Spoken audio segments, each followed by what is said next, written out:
Now we'll talk about the biological agents which act as immunosuppressants. So under these biological agents, the basic motto of these are they supposed to reduce the cytokines effect. Okay, so under this classification, first you have TNF or tumor necrosis factor alpha inhibitors.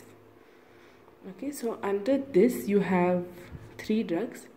Examples, I'll give you 3 examples. One is adalimumab,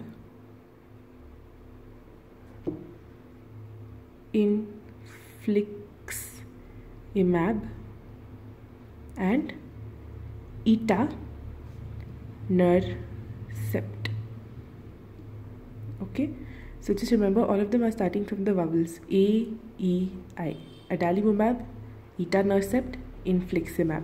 Okay, next to this, the next group of drugs are, after the TNF-alpha inhibitors, you have interleukin 1 inhibitor.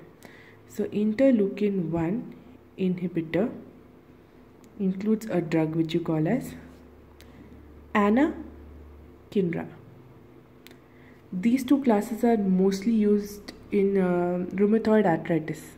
Okay, these are the biological agents in rheumatoid arthritis. So first group of drugs and second group of drugs. Third group of drugs are the interleukin 2 inhibitors.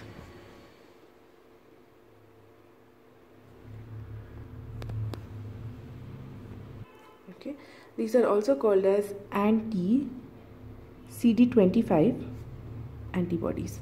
So under this you have 2 drugs, important drugs. One is the daclizumab and basiliximab.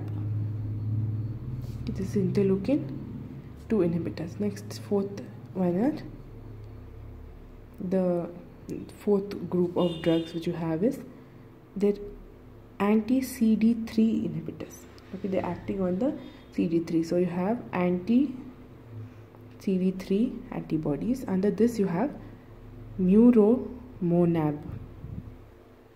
Okay, I'll tell you about this now. See, mu, it's derived from urine, from urines, as in it's derived from horses, so it's given the name urine. So mu from there, mon, because it's a monoclonal antibody, and as I told you, ab is for antibody itself. Muromonab CD3, this is the drug's name. And the fifth group of the drugs are the polyclonal antibodies. Under this you have anti-thymocyte globulin or ATG, and you also have anti-Rho antibody, which is actually given in gram-positive gram-negative mothers, who are pregnant with gram-positive child, because otherwise it can cause an interaction, right? There can be antibodies created in the child. Okay, so first we'll see the mechanism of action of TNF-alpha. So tumor necrosis factor is actually secreted by the activated macrophages. So let's call these the macrophages.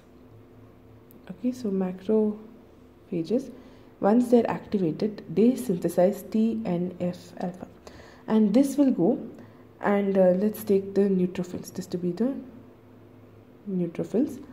Neutrophils have receptors, okay, and endothelial cells also have receptors, and fibroblasts also have receptors for this tumor necrosis factor. So the TNF-alpha produced by the activated macrophages will go and they bind to the receptors which are present on the surface of the neutrophils, fibroblasts, endothelial cells. Okay, and TNF-alpha amplifies the immune inflammation. How? Because they release other cytokines. So once they bind here, they cause a release of other cytokines also, because of which there's just a flaring up of the inflammation. Okay, and they also secrete many enzymes also. So they secrete cytokines and also enzymes such as metalloproteinases or collagenases, so which cause an increase in the inflammation.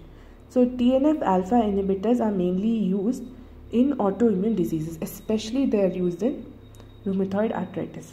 Okay, so these are the, in rheumatoid arthritis you have these disease modifying anti-rheumatic drugs, DMARDs.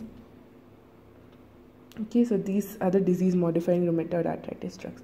So under this you have 3 drugs: adalimumab, infliximab, and etanercept. So etanercept is a fusion protein. Okay, it's a fusion product of the Fc portion of IgG1 along with the TNF receptor. So etanercept is a fusion of the TNF receptor along with the Fc portion of IgG1. Okay, this combination, it prevents the activation of the macrophages. So you use this along with methotrexate, okay, in etanercept and methotrexate to treat rheumatoid arthritis. Then you have infliximab. Infliximab is a monoclonal antibody. Okay, it's a monoclonal antibody, and it's an antibody against TNF-alpha. So it binds and inactivates TNF-alpha. And adalimumab, okay, it's a fully human recombinant anti-TNF-alpha antibody. So this is monoclonal, this is a fully recombinant antibody. Okay, so this is the TNF-alpha inhibitors. Next you have interleukin-1 inhibitors, under which you have anakinra. So in the stimulated macrophages and other mononuclear cells, they start to release interleukin-1, and this interleukin-1, which is released from the macrophages, okay, let's take macrophages, this different path, they release interleukin-1 when they're active. Okay, so once these release interleukin-1, this interleukin-1 which is present will go and it will cause proliferation of T cells also. Okay, so there's large number of T cells. Now T cells will also activate, and they will also release their cytokines. So what happens here, right, is you have to inhibit this interleukin-1 production. So you have interleukin-1 receptor antagonists such as anakinra. This is also a DMARD. It's also combined with methotrexate for rheumatoid arthritis. Next you have interleukin-2 antagonist. It's also called as anti-CD25 antibodies, daclizumab and basiliximab. Okay, and daclizumab is a chimerized monoclonal antibody. It's a chimerized product. So daclizumab, right, I told you, daclizumab, it's a chimerized product. It's a chimerized monoclonal antibody. Chimerization came, from this creature actually, because it's a what do you call that? It's a recombinant technology which was used to produce this antibody. Daclizumab is a chimerized monoclonal antibody. Next you have basiliximab, which is also another, this is also here, basiliximab, which is also another anti-CD25 antibody. It has higher affinity for interleukin-2 receptor. Okay. So now we'll talk about neuromonab. So what happens is, this antibody, when it binds to the CD3 antigen, let's take this antibody and it binds to the CD3 antigen, what happens is there can't be an approach of the MHC2.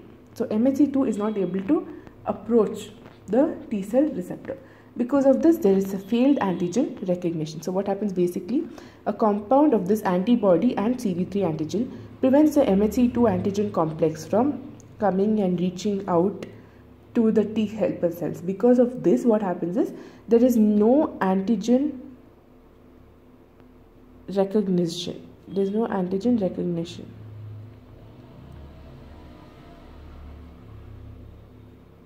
Okay, so because of this, what happens is, antigens are not recognized, so the immune reaction is only not occurring. So this neuromonab is a very old antibody, and now it's used only in a steroid resistant cases for organ transplantation. Otherwise its use has come down. Okay, so initial doses of neuromonab CD3 are associated with something called as the cytokine release syndrome. This is the adverse effect. So it's associated with cytokine release syndrome. Okay, this is the initial dose when you give initial muromonab. What exactly is this? It causes flu-like syndrome. It's a flu-like syndrome with chill, rigor, fever, malaise, etc. This is due to the release of TNF or interleukins.